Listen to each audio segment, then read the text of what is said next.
नमस्कार दोस्तों, जय जोहार। मैं कौशल तिवारी और बिहनिया संझा में आपका स्वागत है। जब से छत्तीसगढ़ में भारतीय जनता पार्टी की डबल इंजन की सरकार बनी है, तब से ही पार्टी के भीतर जो असंतोष और अंतर्कलह वह दिनों दिन गहराता जा रहा है। हमने आपको बताया कि किस तरीके से विधायकों को लेकर सत्ता और संगठन का नजरिया है, तो सांसदों को लेकर भी किस तरीके से बृजमोहन अग्रवाल को निपटाया गया, तो किस तरीके से राजेश मूणत, अजय चंद्राकर, अमर अग्रवाल जैसे दिग्गजों को निपटाया गया। लेकिन ये मामला यही नहीं थम रहा है। हम आपको बताएंगे कि किस तरीके से अब सांसदों को निपटाने का खेल चल रहा है। छत्तीसगढ़ में भारतीय जनता पार्टी के 10 सांसद हैं लोकसभा में, और राज्यसभा में 1 सांसद है। इन सांसदों को कैसे निपटाया जा रहा है, किस किस तरह का खेल खेला जा रहा है, उससे पहले एक और महत्वपूर्ण जानकारी दे देते हैं कि अधिकारियों में भी जबरदस्त गुटबाजी हावी है। राहुल भगत और सुबोध सिंह की जुगलबंदी किस तरीके का खेल खेल रही है, तो दयानंद साहब का क्या मामला है, ये हम पूरा विस्तार से आपको बताएंगे। आज हम बात कर रहे हैं सांसदों को लेकर, सांसदों की भूमिका और सत्ता का नजरिया। ये जबरदस्त चर्चा का विषय है छत्तीसगढ़ में। दरअसल छत्तीसगढ़ में जिन सांसदों को लेकर मोटे तौर पर सत्ता का नजरिया बदला हुआ है, उसमें बृजमोहन अग्रवाल, विजय बघेल, रूप कुमारी चौधरी, देवेंद्र प्रताप सिंह, ये नाम है। ऐसे में सबसे पहले हम आपको बता देते हैं कि भारतीय जनता पार्टी की सत्ता और संगठन के चहेते सांसद कौन है, जो नाम सामने आ रहे हैं, जो सत्ता से गलबैया करते नजर आ रहे हैं।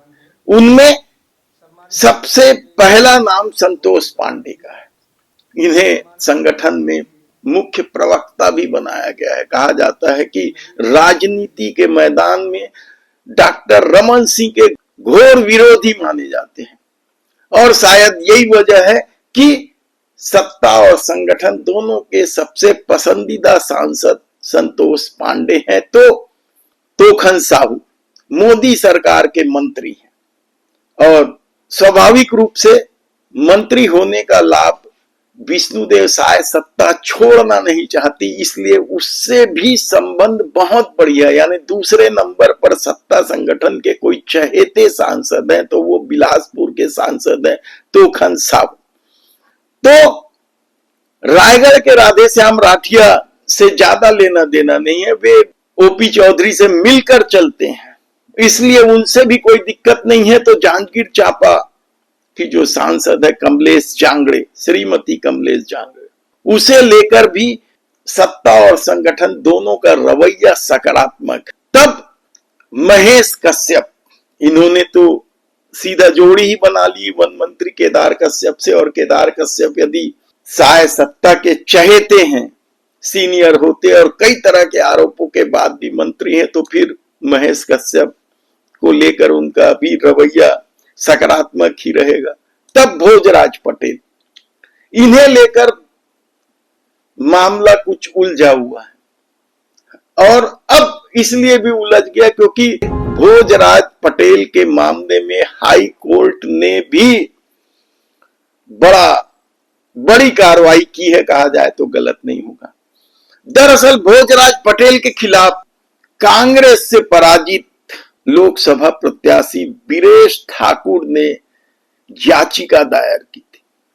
18 जुलाई 2024 को चुनावी याचिका को लेकर भोजराज पटेल ने पिछले दिनों आपत्ति किया, लेकिन हाई कोर्ट ने साफ तौर पर कह दिया कि तमाम तथ्य और साक्ष्य मौजूद है, इसलिए मेरिट पर सुनवाई होगी इसकी, और इसे ही आपत्ति कर रहे थे, जिसे खारिज कर दिया हाई कोर्ट।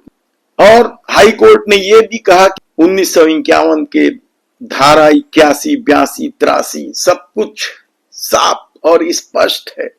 वीरेश ठाकुर ने जो आरोप लगाए हैं वे बेहद ही गंभीर आरोप हैं। कई बूथों पर वोटों की गिनती में गड़बड़ी, 15 मतदान केंद्रों पर पुनर्मतदान, ईवीएम से छेड़छाड़, मतदान केंद्रों पर पुनर्मतदान, गुंडरदही, डोंडी लोहारा जैसे बूथों को लेकर भी उन्होंने जबरदस्त आपत्ति की और ये याचिका की अब अगली सुनवाई 3 नवंबर को होगी। बड़ी मेरिट के आधार पर हाई कोर्ट ने इसे सुनने का निर्णय लिया है। तो क्या ऐसे में भोजराज पटेल की दिक्कत बढ़ जाएगी?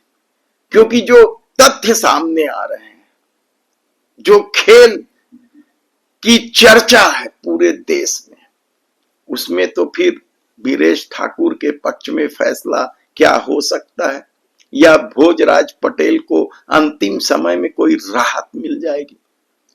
लेकिन ये सब कानूनी दांव पेच देखना होगा, इस पे क्या होगा।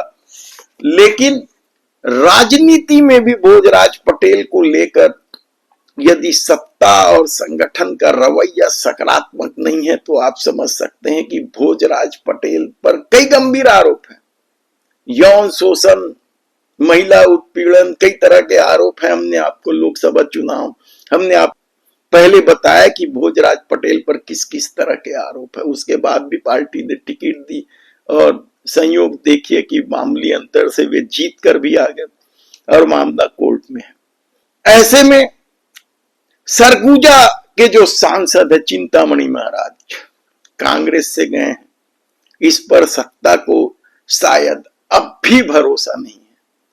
कहा जा रहा है कि राजनीतिक फायदे के लिए तो उन्हें पार्टी में लाया गया, लेकिन अब मतलब निकल गया तो हम पहचानते नहीं कि तर्ज पर सत्ता और चिंतामणि महाराज के बीच खेल चल रहा है। देखना है कि इस मामले में क्या कुछ होता है। लेकिन और ऐसे में रूप कुमारी चौधरी महासमुंद की सांसद हैं।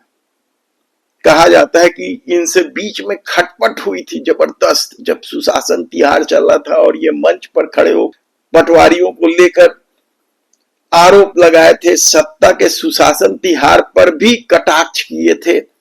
उस समय से सत्ता की अनबन है, लेकिन मैनेज की बात चल रही है।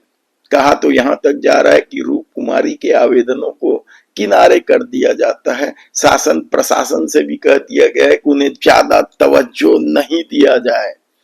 तब ऐसे में जो सबसे दिक्कत जिन लोगों के सामने खड़े होने लगी है, उसमें क्या देवेंद्र प्रताप सिंह हैं, राज्यसभा के सांसद हैं और अपने तेवर के लिए जाने जाते हैं। कहा जाता है कि बंगला को लेकर जो विवाद शुरू हुआ था राज्य सरकार से, इन्हें बंगला दिया नहीं जा रहा था और जो एसपी ऑफिस के लिए अलॉट बंगला था उसमें जाकर इन पर कब्जा कर लेने का आरोप था। हालांकि बाद में ये सत्ता की तरफ से अपनी नाक बचाने के लिए कह दिया गया कि वह बंगला तो देवेंद्र प्रताप को ही अलॉट किया गया था। लेकिन कहा जाता है कि तब से देवेंद्र प्रताप को लेकर सत्ता संगठन का रवैया दूरी बनाने का है और इससे वे परेशान भी बहुत हैं। तब ऐसे में बृजमोहन अग्रवाल, बड़ा नाम है, विजय बघेल दूसरी बार के सांसद हैं। इन दोनों को क्या सच में एकदम से किनारे कर दिया गया? बृजमोहन अग्रवाल से तो जिस तरीके से मंत्री पद से इस्तीफा लिया गया था और एक कार्यक्रम में किस तरीके से अपमानित किया गया था, उसके बाद लगातार कई मामले ऐसे सामने आए जिसमें बृजमोहन अग्रवाल को अपमानित करने की कोशिश हुई है। तो क्या बृजमोहन अग्रवाल रिश्ते सुधार पाएंगे सत्ता संगठन से? क्योंकि ऊपर के स्तर पर भी जब राज्य बन रहा था, नेता प्रतिपक्ष का चुनाव हो रहा था, देश के प्रधानमंत्री नरेंद्र मोदी तब भाजपा के नेता बनकर, पर्यवेक्षक बनकर यहां आए थे। तो उनके साथ जो हंगामा हुआ था, मार कुटाई तक की बात की जाती है, दीवान के नीचे छिप जाने तक की चर्चा होते रही है। तब ऐसे में बृजमोहन अग्रवाल के लिए आने वाला दिन क्या मुश्किल भरा होगा। लेकिन दूसरी बार जिस पर भरोसा करके टिकट दिया गया विजय बघेल, यदि मोदी की गारंटी को लेकर उनके हमले सरकार पर तीखे हैं तो सरकार का रवैया भी उन्हें किनारे करने का है। यकीन मानिए ये छत्तीसगढ़ में भारतीय जनता पार्टी के सांसदों की स्थिति है। कांग्रेस में तो एक ही सांसद जीते हैं लोकसभा के और राज्यसभा के 4 सांसद हैं, जिसमें फूलो देवी नेताम आदिवासी नेत्री हैं, इनकी अपनी धमक और ठसक है, तो बाकी तीनों तो बाहर के हैं, रंजीत रंजन हो, राजीव शुक्ला हो, के तेजपाल तुलसी हो। तब ऐसे में देखना है कि आने वाले दिनों में भाजपा में जो अंदरूनी कलह गहराने लगा है वह और किस रूप में लोगों के सामने आएगा। धन्यवाद।